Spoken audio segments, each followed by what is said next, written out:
Hi, how you doing? Welcome back to my channel. So today I'm back with another top 10 episode. A little while ago I posted the top 10 albums that got me into metal in the first place, and you guys seem to really enjoy that. So I'm going to run with this series, and today I'm back with the top 10 most essential thrash metal albums, in my very humble opinion. Now, the great thing about art is that it is completely subjective in any kind of format. So what I would consider to be the top 10 most essential thrash metal albums might not be what you consider, but hopefully there's a little bit of an overlap, but we can always talk about that later on.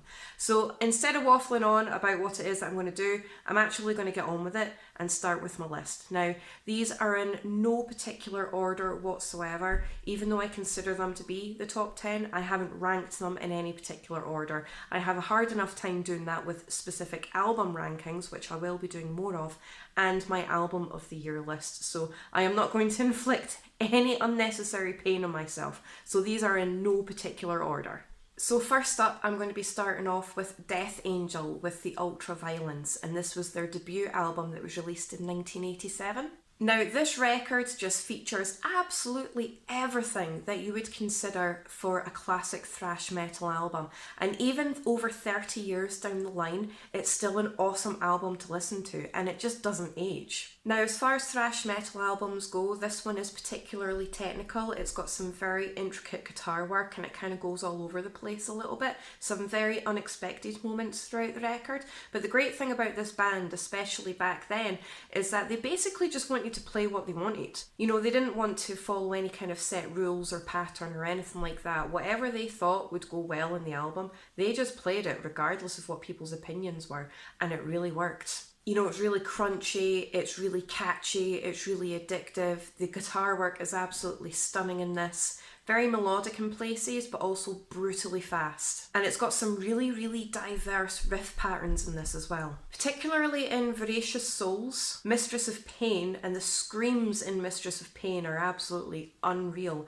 And the absolute 10-minute monster of a title track, and it's purely instrumental. I think it's about 10 minutes and 33 seconds long, and the guitar work and the drums and just absolutely everything in that one instrumental track, again, an absolute monster of an instrumental at 10 minutes long.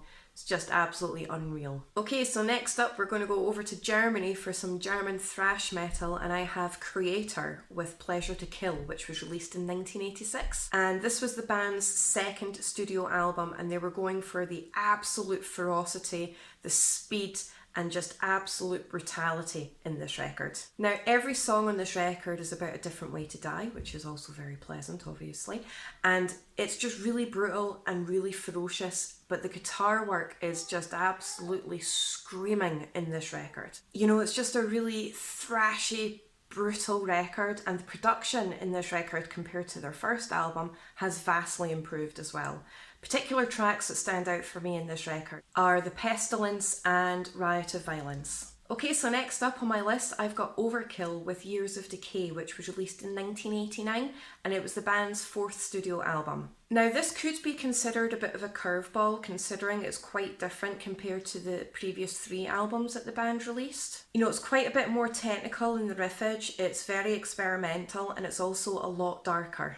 You know, the production in this record is particularly crisp, very, very sharp, and not to mention the distinguishable vocals. You can always tell who Overkill are purely by their vocals. Elimination, Nothing to Die For, and the Mammoth Skull Crusher are definite standout moments for me on this record. Okay, so next up I've got the one and only Exodus with Bonded by Blood, which was released in 1985, and it was the band's debut album.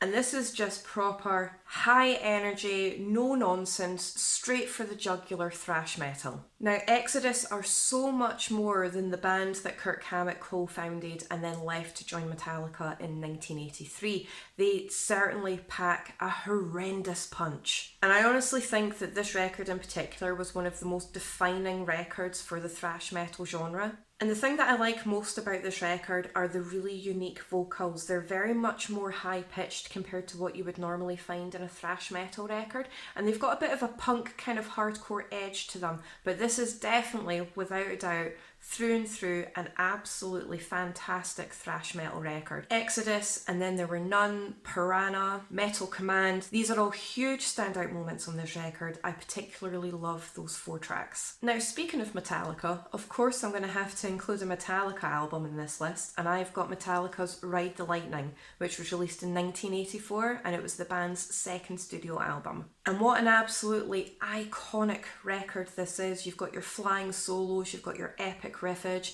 The vocals in this are a lot rougher, but they also still maintain those high James Hetfield moments. And it is quite literally an electrifying record, and it really did set the blueprint for thrash metal. And of course it's got some of the band's most famous tracks on this record. You've got the title track, you've got For Whom the Bell Tolls, Creeping Death. Now, I'm not discrediting Master of Puppets at all before anybody comes at me, because I do believe that that is an iconic record as well, so a special mention for Master of Puppets. But for me, in particular, I honestly think that Ride the Lightning is an absolute essential thrash metal record. Now, I think this next one is going to come as a bit of a surprise, and it's a personal curveball for me, because if anybody has followed me long enough, either on here or on Twitter, you'll know that I really don't like the vocalist for this band, but I'm going to include them anyway because I understand the importance for the thrash metal genre, and that's Megadeth with Rust in Peace. This was released in 1990, and it was the band's 4th studio album. Now, I know I can hear it, Lindsay, you don't like Megadeth, why are you including this in this list? I don't actually dislike Megadeth, that's the thing, and I think I need to correct myself here. It's Dave Mustaine's vocals that I don't like. Musically, I think the band are absolutely phenomenal. I just can't get my head round Dave Mustaine's vocals, and his lyrics can be a bit clumsy sometimes, and I don't like his vocal ability. However, I cannot take away the fact that he is an absolute riff master. He can write some absolutely amazing songs.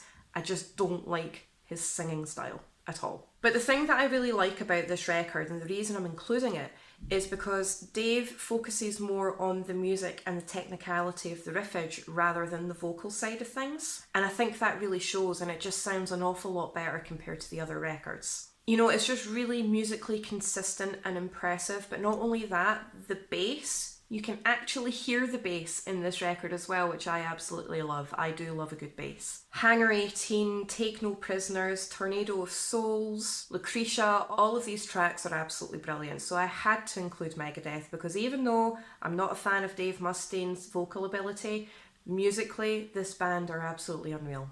Okay, so next up I have Anthrax with Among the Living, which was released in 1987, and it was the band's 3rd studio album. Now this is another record that is impressively consistent as well, but it's also really quite bouncy and quite fun, as well as fast and really, really brutal. And this record is often viewed as the band's breakthrough record. You know, you've got the catchy hooks, you've got the punchy drums, you've got some epic solos in this. You know, it's really chuggy, and it has all of those chant-worthy moments when it comes to the lyrics as well. Indians, Caught in a Mosh, I Am the Law, these tracks are just brilliant. Okay, so next up I have Sepultura with Beneath the Remains, which was released in 1989, and it's the band's 3rd studio album. Now this record in particular has the original lineup, so it still features the Cavalera brothers, and this record goes hard. This is a really awesome thrash metal record, and it's one of my favourites. Now the reason I'm including this, because I am aware that they do have kind of like a death metal, tribal, influential kind of route here,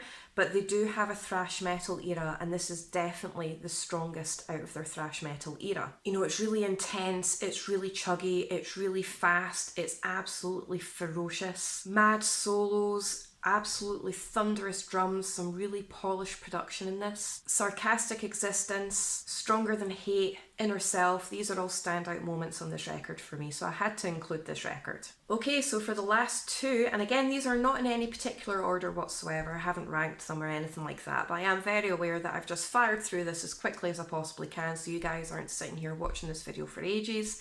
But next up I have Testament with The Legacy, which was released in 1987, and it's the band's debut album. Now, a fun fact about this record is Legacy was actually Testament's original name before they changed it, so they just took that original name and gave it to their very first album. Now, this is fundamentally a stunning debut album, and it's turned into an absolute classic thrash metal record that has not aged to this day. You know, it's really catchy, it's really melodic, but it's also very fast and very, very heavy as well, with flying solos, epic riffage, and it's just a really fun, enjoyable record to listen to. Do or Die, Alone in the Dark, Burnt Offerings, these are all just absolutely amazing tracks, and I love this record. Now, it wouldn't be a thrash metal video without the iconic Slayer, so I'm including Slayer's Rain in Blood, which was released in 1986, and it's the band's third studio album. Rain in Blood is an absolutely iconic record, and it's brutal from the absolute get-go. I mean, it opens straight away with that absolutely legendary scream from Tom Araya when it comes to Angel of Death. So to have that